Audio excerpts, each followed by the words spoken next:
কেননা কিয়ামত বদলার দিন। যে যার সাথে যা করছে তার বদলা তাকে পাইতেই হবে। ইনকানা খায়রা ফাখায়রা, যদি ভালো করে থাকে তো ভালোর বদলা পাবে।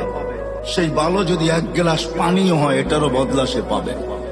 এই জন্য হাদিসে আছে এক গ্লাস পানির বিনিময়ে জান্নাতে যাবে, এক গ্লাস পানি। যে দোকানদাররা দোকানের সামনে ফ্রি পানি রেখা দেয়, হয় গরমের দিন রিক্সার থেকে নামছে, পিপাসা লাগছে, তো দোকানের সামনে ঝাড় রেখা দিছে পানির, ওইখান থেকে এক গ্লাস পান করে বাড়ির দিকে হাঁটা শুরু করছে। সে রাখছেই পথিক খাবে, ওই এক গ্লাস পানির বিনিময়ে সে জান্নাতে যাবে। কেননা চিত্র যদিও পানকারী ধারণ করে নাই, বা চিত্র যদিও যে পান করাইছে সেও ধারণ করে নাই। চিত্র বোঝেন? আরে বোঝেন না কি চিত্র? চিত্র কি?